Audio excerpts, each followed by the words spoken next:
meine Damen und Herren, sehr geehrte Schwule, sehr geehrte Lesben, sehr geehrte Androgyne, sehr geehrte Bigender, sehr geehrte Frau zu Mann und sehr geehrte Mann zu Frau, sehr geehrte Gendervariable, sehr geehrte Genderqueer, sehr geehrte Intersexuelle, sehr geehrte Weder-noch-Geschlechter, sehr geehrte Geschlechtslose, sehr geehrte Nicht-Binäre, sehr geehrte Pangender und Pangeschlechtlichen, sehr geehrte Transmännliche und Transmänner, sehr geehrte Transweibliche und Transfrauen, sehr geehrte Transmenschen, sehr geehrte Trans mit Stern, sehr geehrte Transstern weiblich und Transstern Frauen, sehr geehrte Transstern männlich und Transstern Männer, sehr geehrte Transmenschen, sehr geehrte Transfeminine, sehr geehrte transsexuelle Personen, sehr geehrter Interstern weiblich und sehr geehrter Interstern männlich. Herr Abgeordneter, gestatten Sie eine Zwischenfrage? Ich bin ja noch nicht mit der Begrüßung fertig, Herr Präsident. Entschuldigung. Sehr geehrte Interstern Männer, sehr geehrte Interstern Frauen, sehr geehrte Interstern Menschen, sehr geehrte Intergender, sehr geehrte intergeschlechtlich, sehr geehrte Zweigeschlechtlichen und sehr geehrte Zwitter, sehr geehrte Hermaphroditen, sehr geehrte Two-Spirit drittes Geschlecht und sehr geehrtes viertes Geschlecht, sehr geehrte XY-Frauen, sehr geehrte Transvestiten, sehr geehrter Crossgender, sehr geehrtes Nullgeschlecht und natürlich auch ganz herzlich die sehr geehrten sonstigen Geschlechter. Sehr geehrter Unterstrich-Nonnemacher, sehr geehrter Unterstrich-Bader und sehr geehrter Unterstrich-Mus. Die AfD-Fraktion lehnt Ihren Antrag ab. Danke.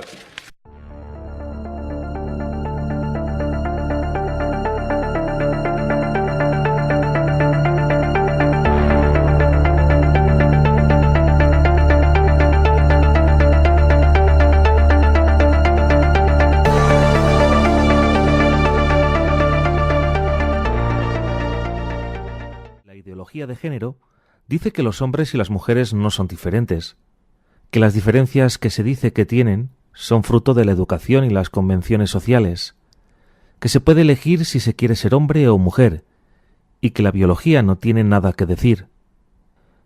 Es evidente que esto no es verdad. Nuestro cuerpo y nuestro cerebro son diferentes porque la biología nos hizo sexuados, marcándonos unos roles biológicos distintos para preservar la especie. La ideología de género no tiene base científica, por eso es una ideología, y la realidad y la ciencia la contradicen continuamente. Su origen está en una radicalización de los postulados del feminismo que dio paso al conocido término de género. Ser mujer y madre se consideraba un rol social que la oprimía ancestralmente. El culpable era el varón y las estructuras creadas en una sociedad patriarcal machista. Esta teoría implicaba el desprecio de la mujer real y todo aquello que la caracteriza, en especial la feminidad y la maternidad. Odiar al hombre como opresor, a imagen de la lucha de clases.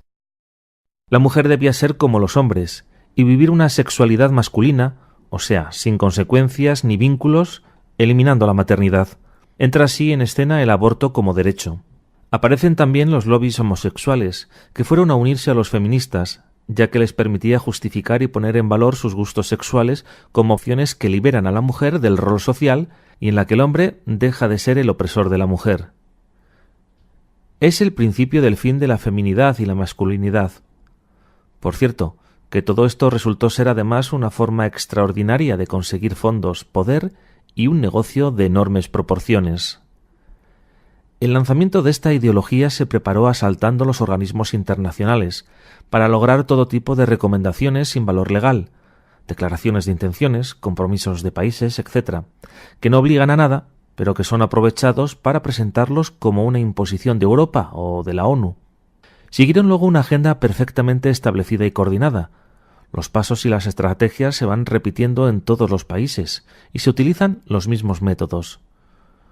Sus armas son el engaño, con técnicas de manipulación como son la ocultación de datos, falsas alarmas sociales, manipulación sentimental y del lenguaje, etc., y la imposición totalitaria de sus planteamientos mediante leyes con las que se obtienen neoderechos, inversiones desproporcionadas de fondos públicos, persecución legal y punible del disidente y el acceso a los menores desde los centros educativos para ideologizarlos al margen de los padres.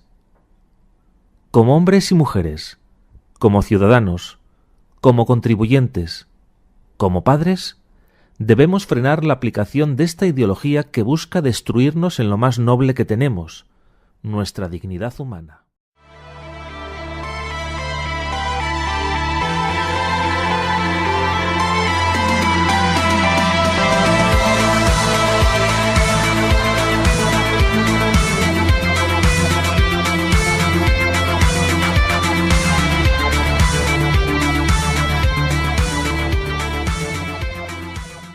There's been a lot of talk about identity lately, but how far does it go?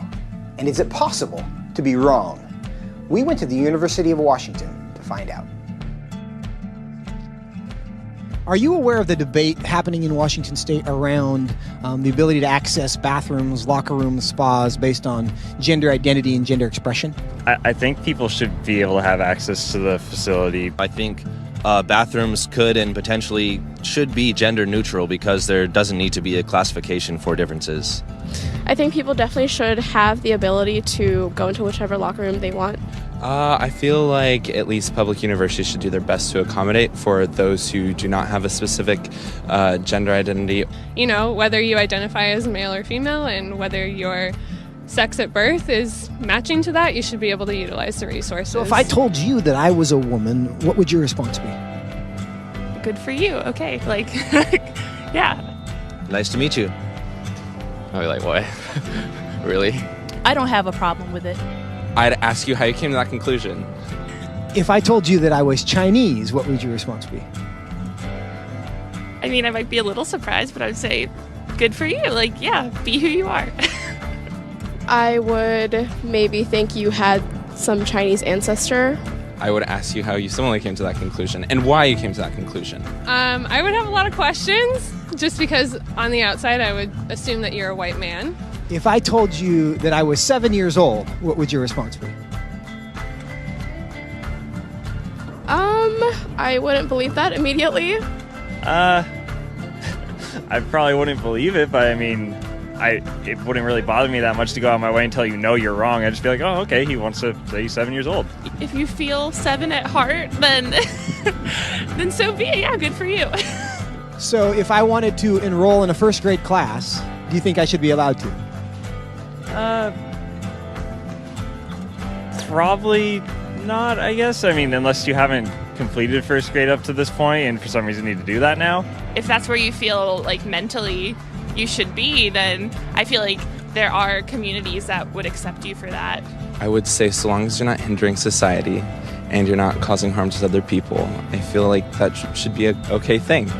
If I told you I'm 6 feet 5 inches, what would you say?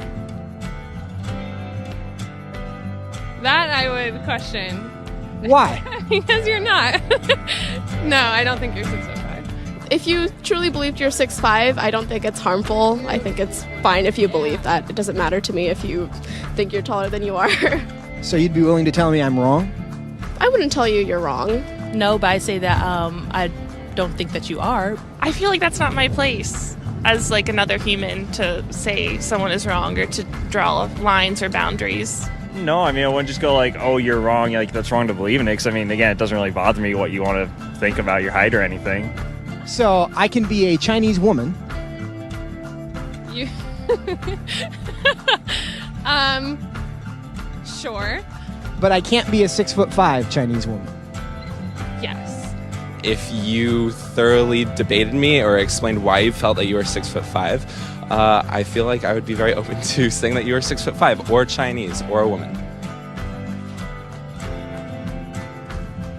It shouldn't be hard to tell a 5'9" white guy that he's not a 6'5" Chinese woman.